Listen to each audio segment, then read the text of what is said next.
So, I have COVID.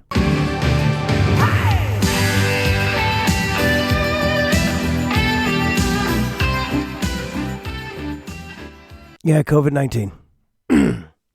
That coronavirus that sent us all into a shelter in place about 2.5 years ago. You remember that shit, right? The panic that permeated throughout planet Earth. You remember that, right? Well, that has entered my world. That has entered my body, my lungs. And now when you tell people you have COVID, they just go, oh, okay, that sucks. And you move on. It's not like when you heard Tom Hanks had COVID. And you're like, shit, we're going to miss him. Loved Saving Private Ryan. I loved Big. My God, Joe versus the volcano. Gotta miss Tom. The miseducation of COVID, and then the realization of COVID, and then a lot of people acting like they're living in the aftermath of COVID, and then another spike, and then another variant, and then another spike, and then another variant, and it becomes the news on TV. It becomes the news that you read in the paper, and then, oh shit, when it actually enters your home and ravages you and your family for a bit, it gets real in a hurry. It gets real. Taking those at-home tests. I don't want to see that line. I don't want to see that line. Is that pink? That's pink. That's pink. I got it. I got it. I got to text someone. I got to probably notify a lot of people right now. I got to stay away from you. I got to wear a mask. I got to distance. You got to really rack your brain. All right, what are all the protocols? What are the current protocols? Because the protocols change a lot. So I have it. I knew I had it. I had a little cough, and I actually came to work to teach, and I saw one of my buddies, and he was telling me it's going around. And I was like, yeah, I kind of feel something. And he just handed me a test. He has like hundreds of at-home tests in his classroom. And he just handed me a test right there. And I took it right there. And boom. I had to walk out of my classroom while there were students in the classroom. And I didn't want to alarm any of them. I was wearing a mask that entire morning, even though I wasn't really teaching yet. It all happened before my school day really began. But all the kids were settled. I took attendance, I stepped out, took the test, took a bite of a banana, tasted nothing. That's when you know. Tasted nothing. I can smell nothing. Told everybody in the office. They got me a sub. I got in my car. I called my wife. I said I have COVID. And now, well, things are different. Now things are so different because I'm just isolating. I'm fantasizing about socializing and going to restaurants and hugging people again. Here's a question. How many people have had COVID and didn't test and didn't quarantine? They just said, I'm sick. They didn't test. They just went and infected a bunch of people and they continued with their lives. Because the protocols I'm following, how many families are really going to this level of inconvenience? Yes, we are being inconvenienced. And a lot of families are being inconvenienced, but a lot of families aren't.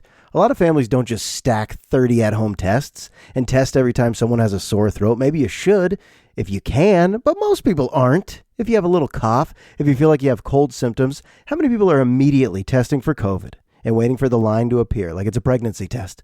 Is my life about to change? Am I really vaccinated?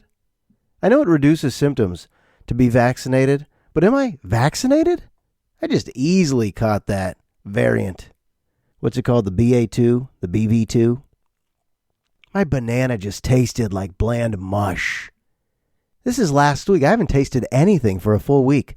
It's like a part of me is missing my identity.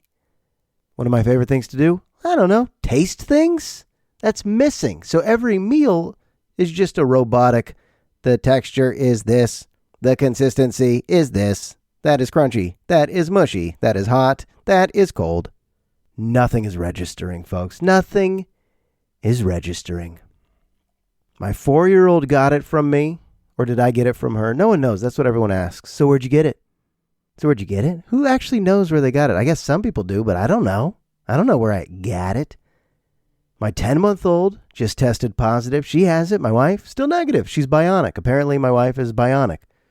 We're all in the house together. I'm wearing a mask, but we're all in the house together and my wife's not getting it. I've heard stories like that. Spouses not getting COVID when one of the spouses has COVID.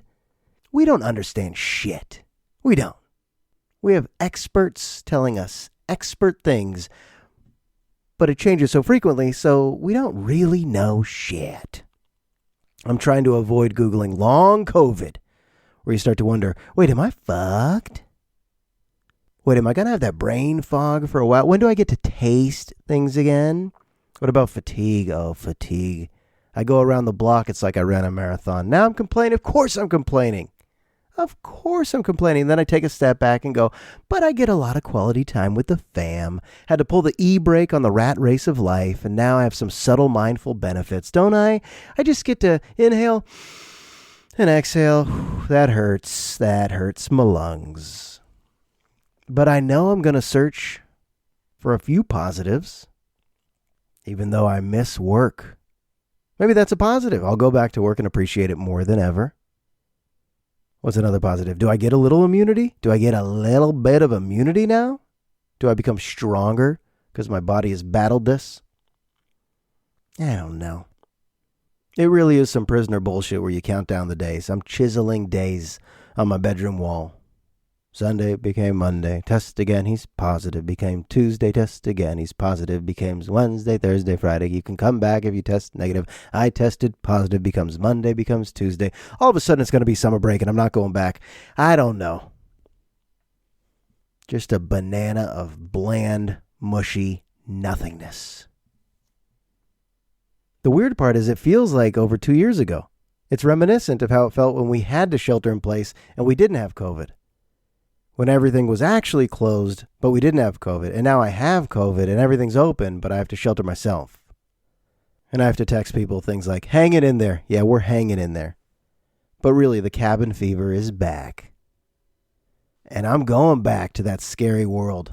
I'm going to wear a mask. I was teaching without a mask. Freely, fearless. I was like, it's been 2 years. I haven't caught the damn thing. I'm not catching the damn thing. I reached that mindset, that ridiculous mindset of, I'm not catching this damn thing. I'm boosted. I'm in a county where people get that vaccine. I'm good. Nope, not good. More strains and more variants, more strains and more variants, more strains and more variants, and we're never getting out of this bullshit. The world of education, the world of high school education is just weird right now. I mean, you can't have expectations to just have a normal prom. You're going to have a risky prom. It's going to be a normal season. No, it's going to be a bit of a risky season. It's just weird. 1 week ago, there was a bomb threat at the high school I work at. I was mid-sentence teaching Cold War, teaching about that space race across the intercom. Nevada High School, we are on lockdown. We're in a shelter in place. Lock your door, stay in your classroom. Once again, we are on a lockdown. To which everyone goes, oh, fuck. I stuck my head out the door. Wanted to hear anything. Immediately, we all had the morbid thought. Wait, is there a shooting right now? When this happened, when I was in high school and there was a bomb threat, teacher would just say, it's a bomb threat, and took us all to the football field. This was very mysterious. For the first 15, 20 minutes, we're like, what is it? We're supposed to stay in our classroom? Barricade the windows? What do we do? Should we get down? Should we run? Everyone's trying to be cool. Everyone's trying to be cool on the exterior, on the surface, but on the inside, there were a large percentage of students and staff members that were like, is there a fucking shooter? And then you hear, okay, it was a bomb threat. That somebody actually put a bomb threat in an Easter egg during an Easter egg hunt, and it made the news. As we were sheltering, here I am with about 30, 15, 16-year-olds, and we're watching Twitter, and all of a sudden NBC, KTVU, all the local affiliates are picking up the story. Nevada High is on lockdown right now. You hear helicopters above the school. It's getting so out of hand, but no one's scared anymore because we know it's just some ridiculous bomb threat that was found in an Easter egg. But now the day is done. The day is done. Everyone's about to go home, and everybody's feeling weird. It's a weird feeling because teenagers are usually happy to go home early on a Friday, but no one's happy to have your brain jumbled with the idea that, wait, are we in danger right now? Are we in danger? Of course it wasn't a bomb threat. Who actually makes a bomb and then reveals it by shoving the message inside an Easter egg? I mean, in the history of bombs, has that ever been someone's approach? It all of a sudden went from scary to, that's very not scary. Not a smart prank, not a clever prank. But that was the first. That was the first time I had the moment of it. Is it about to go down? Is it about to go down? I don't care who you are. If you work at a high school, you think about it maybe once a month. Once every couple of months, is it about to go down? What would I do? What would I do? Where would I go? I know they give us protocol, but when it really comes down to it, what would you do? I had that conversation. What would I do? Well, what I did was went to the baseball field and I took BP and I put one out. That's correct. 40 years old, took about 60 hacks, embarrassing myself, pulling every muscle in my body, blisters on my feet, blisters on my hands. But I went with the varsity coaches to take some BP, take some hacks. I haven't swung a baseball bat in years, and I finally poked one out. And I knew it was going to hurt. I knew it was going to hurt, but I didn't know how much it would hurt. I was thinking, yeah, maybe oblique, maybe some hammy, maybe back pain, shoulder pain, elbow pain, wrist pain. And yes to all that, but I come home and I was bragging to my wife, hey, I sent one out, maybe 315 to left field. Yeah, blasted one. This is old man bragging. And I needed this because I don't have many sports accomplishments. From here on out, what am I going to do? Bowl a 300? Probably not. Hit a hole in one in golf? Of course not. But can I poke one out of a high school baseball stadium? The answer is yes, folks. And I did it at all costs. I ruined my body. But when I got home and I started telling my wife, I started to see an aura. This is not a joke. None of this is a joke. I started to see an aura, which is where your vision gets pixelated like a prism and you just can't see straight. It's like you're looking through broken glass. Your own eyeballs become broken glass. And it's happened once in my life before in 2015, but it happened again. And my wife said, you just need to lay down. And I did lay down. Then I laid down for about 24 hours because it was a migraine. And I had no migraine medication yet. Emailed my doctor. It's called sumatriptan. I don't know, but there is a medication that you take when you get the aura. It's called an ocular migraine. So from bomb threat to baseball to ocular migraine, wake up the next day, and then a few days later, it's COVID quarantine. Hey, welcome back to Ailments. Today, Josh is going to take you through his last 10 days of life, and you aren't going to believe it. We'll be fine. That's the disclaimer. After everything I say, I'll say, we'll be fine. We'll be fine. Ocular migraine into that. COVID-19 into that. Missing a lot of work into that. Kids are missing preschool into that. My wife is like a pinball trying to avoid all of us. But you can't with little kids. And misery loves company, so every time I read an article about who has COVID, oh, they have COVID, their whole family has COVID, it's good to know you're not on an island. It's good to know you're in the midst of a spike, that there's an uptick, that it's not just me, the pariah. It's not just me feeling dirty, like, oh, we're the only COVID family around, because you do feel dirty. I do feel guilty. I feel guilty right now that I brought this in, but did I? Who brought this in? I don't even know. Like I said, we're all running from a toxic monster of invisible droplets, and one got to me. You want to know my real theory? I think it was bomb threat day when I had to chill with those teenagers and they got a little squirrely and masks were off and windows were closed. They were coming up to my desk. Could I go to the bathroom? No, you can't go to the bathroom. We got a bomb threat lockdown. Could I please play Heads Up 7-Up? No, you can't play Heads Up 7-Up. We're teenagers now. We don't play that. Mr. Rosenberg, I play Hangman on the dry erase board. No, you can't play Hangman on the dry. Okay, we could play Hangman. So we played a lot of Hangman on the dry erase board. But I had a very uneasy feeling the whole time. You hear a chopper above your school. You see local media outlets swarming your campus, trying to make it sound so dramatic. Actually, I guess it was dramatic, which probably happens at every high school throughout America at least once a year. Yeah? Aren't bomb threats still very prevalent? It's funny that they seemed normal when I was a teen, and this one seemed very abnormal. Maybe it was the way it was communicated. I don't know. What I do know this, but I do know one thing.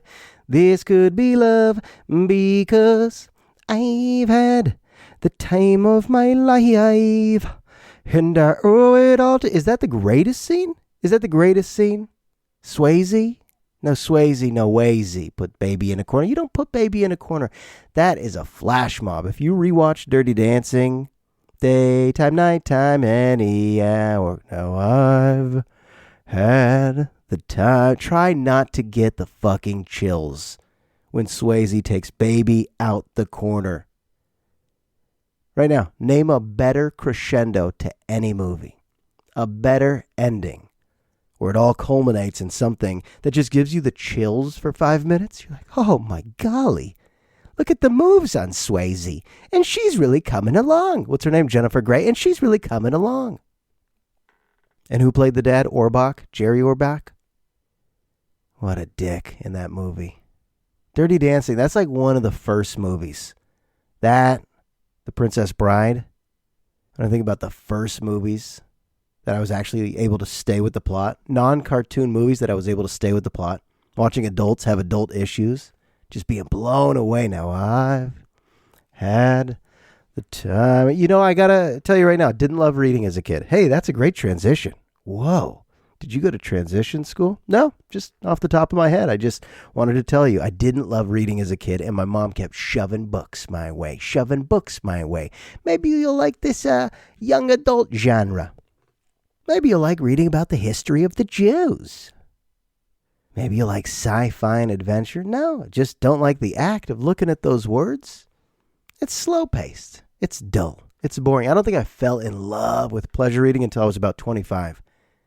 Reading the SNL memoirs, when Jay Moore writes a memoir, and then Sarah Silverman writes a memoir, and I realized, wait, there's a lot of comedians writing memoirs. I like learning about their lives, and then athletes' memoirs, and I'm reading all these athletes' memoirs, and people are sending me free books because I'm on the air, and they want free promotion, and I'm not really promoting all the books, but I'm reading them, and I'm sitting in bed, and I'm reading, I go, this is kind of better than TV, theater of the mind, I'm loving it, but that's not till I was 25. As a little kid, I vividly remember teachers bringing the class to the library and giving us all the freedom to go find a book. And a lot of kids went and found books because they enjoyed reading books. Not me. I don't like the activity. And I'm in a library, like an old library where there's only books. Nowadays, libraries, everyone just sits down at a computer. It's funny that there's even books in a library. Who's touching the books? At school libraries, nowadays, if you see kids in school libraries, elementary, middle, high, even college, they're probably just doing something on a device with electronics, I'm guessing. No one's hitting up that Dewey Decimal. No one's going into the encyclopedias going, is this W through X? Okay. And just stacking up a bunch of paper. Wow, is that an old school memory? But if you go even further back, old school, there were only books in the library, and I went to the same book every damn time. This is true. I only read the Guinness Book of World Records. I remember this. 2nd grade, 3rd grade, 4th grade, 5th grade. Elementary school at Dixie. It's now called Lucas Valley. You don't call it Dixie anymore. But at Lucas Valley, actually, if I share a memory, do I tell people I went to Dixie? Do they gasp and go, how dare you, sir? You went to Lucas Valley. Okay, I went to Lucas Valley. They called it Dixie back then. No. You don't call it that anymore. Okay, well, that's the name of the elementary school I went to. And in the library, I would just only read the Guinness Book of World Records. And I thought about this recently. I was up in bed with insomnia like I typically am, and I thought about the fat twins on the motorcycles. If you understand what I just said, then you were me. Then you also went to the library. You didn't love reading. Teachers let you go all over the place, from Garfield to Calvin and Hobbes, maybe Arthur the Aardvark. Was he an Aardvark? I don't know. But he wore glasses. James Stevenson books, James Marshall books, The Stupid Step Out. There were some good books, don't get me wrong. I liked children's books, but there was that phase where we were supposed to find some things we liked to read, and I didn't. So I just read all of the Guinness Book of World Records time and time again. I read it, and then I read it again. And I love the fat twins on the motorcycles. Why were they in the book? Well, because they were the fattest twins in the history of twins. Each guy weighed over 700 pounds. That's not a joke. That's over 1,400 pounds worth of twins. You know that classic motorcycle photo. If not, Google it right now. Go ahead, Google it. The fat guys on their bikes, where it just looks like a toy bike between their legs. Like right between their crotch, it just looks like they're sitting on a toy bike, and it's just so much butt cheek wrapped around it. It's so much cute butt cheek squeezed into denim wrapped around it.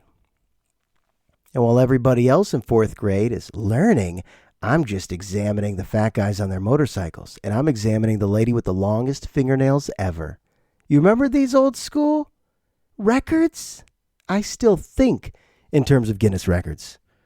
If I see people drinking eggnog during the holidays, I wonder, who's drank the most eggnog in one sitting? I think about this dumb shit. Biggest set of testicles ever. I don't know what kind of disorder you would have, but biggest testicles ever? I'd like to know. Smallest freckle ever? Longest burrito. Freebirds in Santa Barbara. Longest burrito ever. Think about any food. There's a biggest ever. Biggest pizza slice you've ever seen? I remember in San Diego, they had food challenges. They had the biggest pizza, at least that's what they said. This place had the biggest pizza ever. If you finish it, they'll put your name on the wall. That's all you get? Just my name's on the wall? Okay. And if I don't finish it, you go to the hospital because it means you probably hurt yourself. It's fun to think about this shit. The hottest wings consumed. But back to the old school ones. You remember the world's tallest man? What was he, 8'5"? 8'6"? 8'7"? We marvel at that, but think about how uncomfortable it would be to go through life as the world's tallest man. Oh, what a curse. But you get in the book. You get in the Guinness book.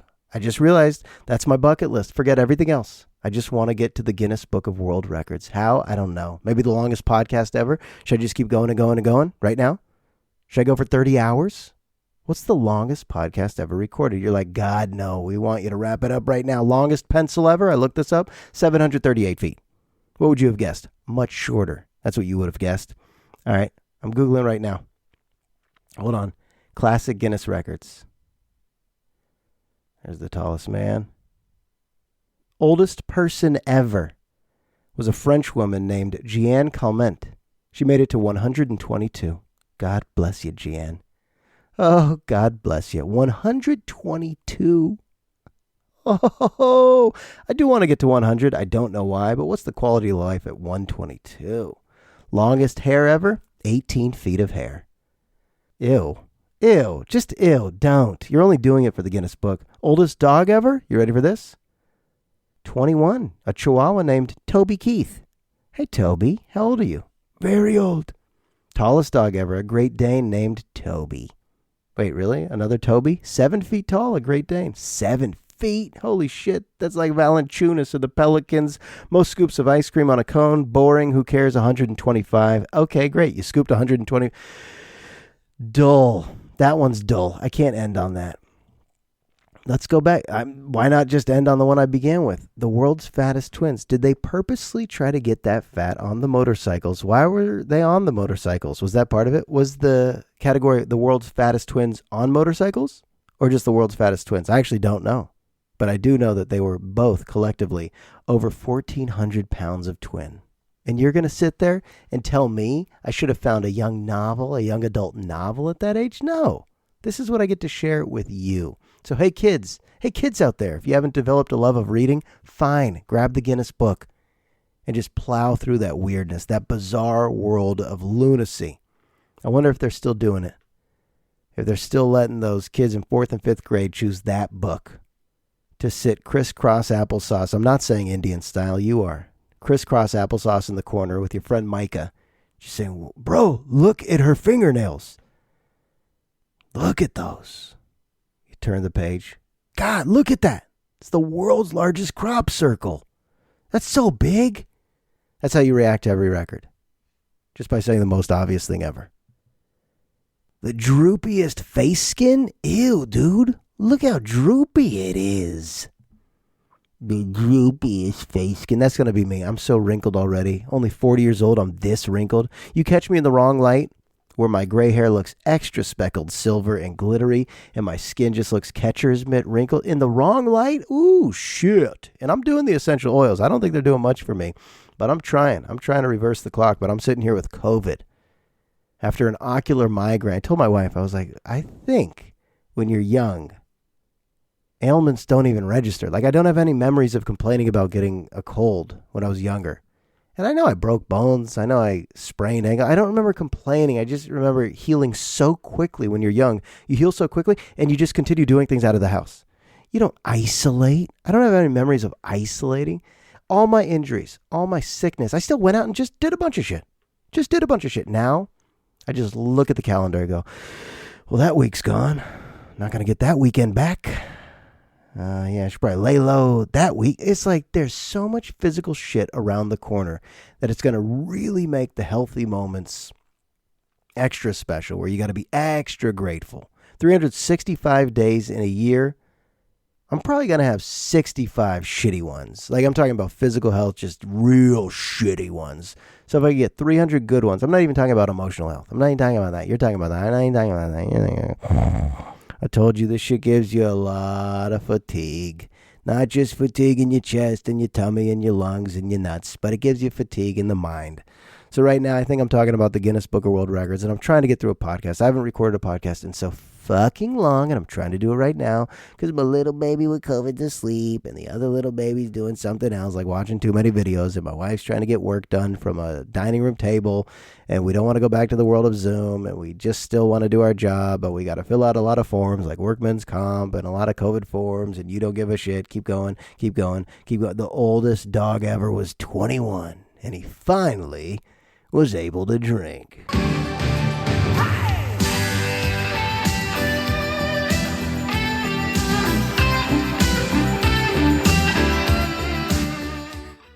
I'm acting like that was the greatest punchline you've ever heard. Got to hit you with that starship. Nothing's going to stop us now. Well, COVID's going to slow you down, but it's not going to stop us now. It's not. It's just not. Let me drop a scary thought on you. I think you're ready for this. The things I loved to do throughout my younger years, loved to do. Sporting events, comedy clubs. Sporting events, comedy clubs. Narrow focus, but hey, get in where you fit in. Stay in your lane. Sporting events, comedy clubs. Since I've had kids, they haven't been as fun. And I brought this up with my wife. I was almost embarrassed to bring this up, but sporting events and comedy clubs are not really that fun. The little kids, having little kids, tell me if you relate. If not, hey, I'll change the topic. But I'm now dull to things. I think I'm dull to things I used to love because I have little kids that are always on my mind. All my attention is with them. They're real little. 4 years old and 10 months. That's like real little. So if I'm out, I'm not even fully present. Let's just say I went out with a bunch of friends to have some beers. That would be fun for maybe 35 minutes, 40 minutes. But there would be a point where I'm just like, why am I not at home? I don't know how I got to this mindset where I have FOMO, fear of missing out, of the actual nest, of being home. And I do a bunch of shit. Okay, don't get me wrong. I do a bunch of stuff out of the house. But I don't know when the spark's coming back. And my wife said, it'll come back when the kids are older. But your whole brain chemistry gets rewired. I was at a Warriors game. Here's where I got worried. I was at a Warriors game with my buddy Isaac. And I was just like, wait, why aren't we just on the couch at my house? I just want to talk to you. The Warriors game was on the side. And I didn't even care. I like the Warriors on TV. But to be at the game was such a schlep. I just felt so far away from the little girls. Not to say I'm father of the year. I think a lot of parents could relate to this. But just to do something, just to say, hey, let's get tickets to a concert, to go do something away from the kids. It's still worth doing. It's healthy to do. But I don't know why. My mind isn't fully in it. Went to a comedy club with my buddy Rick. Halfway through the show, I was like, it's okay. I mean, the comic was bombing, and that's part of it. But also, it's just like, I guess getting out sounded good, but the actual act of being out all night, missing bedtimes or missing a few little things that are fine to miss, they just get too in my head. It's too in my head. I need to be able to diversify my mental portfolio. I think the spark will come back. I wanna envision myself enjoying live Warriors games in the future, going back to comedy clubs, full throttle and loving it. But I even scroll through Cobb's Comedy Club Punchline. Now I scroll through and I go, oh, that looks fun, but would it really be? The act of getting in my car, driving into the city, sitting in a club, watching these comics, and then on the drive home going, I can't wait to get home. I can't wait to get home. I've reached that point. I like the idea of doing fun shit, but executing the game plan, I'm not bringing my A game. I'm just bringing the, can I go home yet game? Can I go home yet?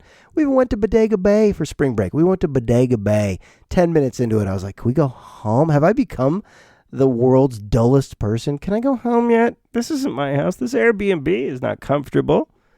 Where's my fridge? Where's my toilet? And now I'm isolated, so I'm not complaining about that. I'm complaining that I can't leave my house, but I'm not complaining about just being at my house. That makes sense. I think I got a point at the end.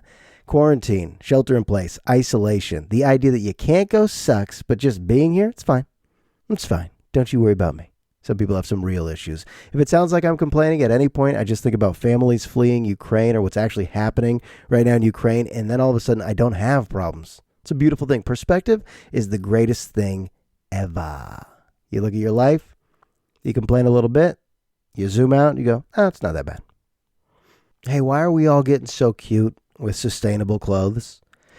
I don't even know what that means. Like I told you, I don't know what it means to be so environmentally conscious with my clothes. I know what fast fashion is, okay? I now know fast fashion. Avoid fast fashion. Things that could just end up in landfills because they rip and tear and they break immediately. Just clothes that you'll throw away quickly. So we're supposed to look for durable, environmentally friendly, sustainable clothes. Okay, but my wife recently got a sweatshirt. Stay with me. My wife recently got a sweatshirt that was advertised as being made from water bottles. Water bottles. Hey, guess what? No, it wasn't. The amount of bullshit we will buy. You could tell us anything turned into anything, and I think humans will just nod and go, whoa, water bottles? Then a sweatshirt. That's sustainable. And we just go, that's very sustainable. No, I like that. We just accept all the shit. Yeah, my shoes are made out of eggshells and celery. They were put into a kiln, and there's only 3 pairs available, but I was able to get a pair. My wife's sweatshirt was made out of water bottles, and she wears that sweatshirt a lot. And I look at her and go, man, you're really proving it that you care about the environment. And she does. She composts. She recycles. I mean, all the shit that I should do, and I actually do, but I think I'm doing it mostly because she's encouraging me to. Like, if I lived alone in an apartment, am I composting? If we're being honest, I don't know. I don't think so. I don't know. But I live with Shani, my wife, who cares about the environment, and I do too. Let me ride her coattails on this. I do too, but I'm not looking for water bottle sweatshirts. Okay, and I'm not going to try to understand sustainable for all the articles of clothing that I wear. Are those socks sustainable, environmentally friendly socks? I don't know. Fuck you. Go away. What are they made of? Well, your socks really should be made out of the type of cotton that comes from, the type of wool that comes from. Your socks really should be stitched from a factory. Okay, are you tracing back all the material in your home to the factory, to who's stitching it, and to what material it's stitched from? Are you tracing back that cotton? Are you going back to the harvest? How far back do you go before you just end up believing some bullshit like your sweatshirt's made out of water bottles? And guess what? It might be. My wife's sweatshirt might be made from water bottles, but no, it's not, right? Because I've held a water bottle and I've touched a sweatshirt. No, it's not the same at all. But one thing could become another thing.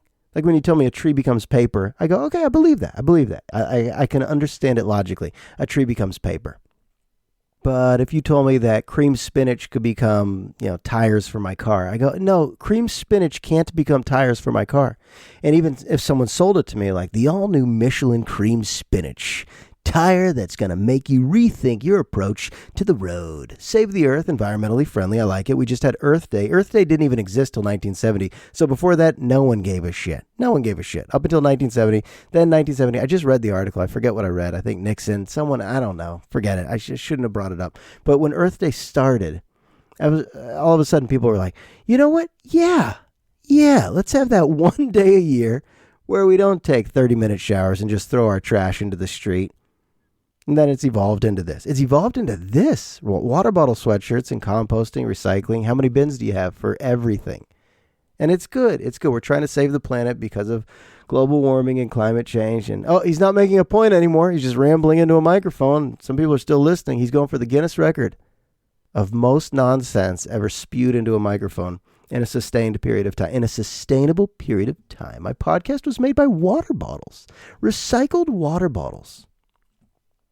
I need some water right now. I need some coffee. I need some bourbon. I need some liquid, but I'm too lazy to get up, so I'm just going to do the rest of the episode. What are you watching right now? What are you watching? NBA playoffs? What are you watching? You watching Winning Time? What are you watching? You watching Bridgerton? What are you watching? You watching Obama bringing you through all those national parks? Have you seen this guy? Full head of silver hair. You notice Obama always has the same length? I don't mean he always has the same haircut. I mean the hair is always the same length, from the back to the sides to the top. All over. It's always just been the same length. I watched the whole Obama documentary. His hair has always just been one length. That is a man who's in a rush when he goes to the barber. He just says, give me the 3 or the 4. All over. Just give me the 4. Takes 3 minutes.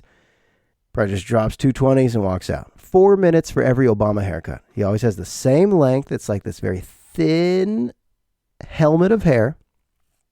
Works for him. He doesn't give a shit. He knows he's sexy. And what's he doing in retirement? What's he doing? Looking old, first of all, but he's still that smooth Barack. So he gets together with Netflix, and he's acting like an expert about national parks. And he narrates all of this. And there's people probably watching this like, wow, Barack really knows his shit. He's just reading a script. But he comes at it.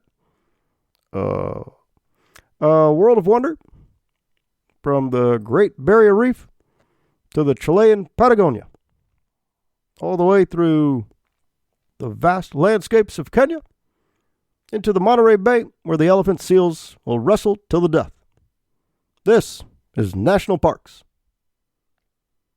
It's like him introing it. He's still wearing like nice linen, like a collared shirt on a beach or on a mountain or on a hill. He doesn't look too relaxed. He still looks presidential, but he takes you through. This will be an emphasis on vibrant coastlines, rhinos, hippos, Beaks. The world's untamed beauty. Coming to you on Netflix's National Parks.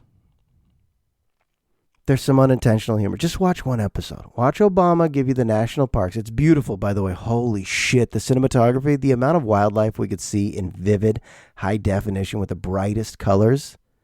These animals don't know they're finally being filmed this way for the first time ever. The drone footage, the underwater stuff. Just set up a camera for 100 days until that animal does something interesting enough to edit it down and put some nice music to it and get the former president to narrate it. And then all of a sudden you have a hit. It's a hit. The kangaroo. The canary. The buffalo and the bison. Amazing. You get out there in the park. You wake up, binoculars. But we must protect it. Then he gives you a little moral tagline. It's up to us. And it's not a good Obama, but I'm going to try it way more often than you think I should. The Great Barrier Reef, an area I grew up at. Chilean Patagonia, an area I grew up in. Just lying his ass off.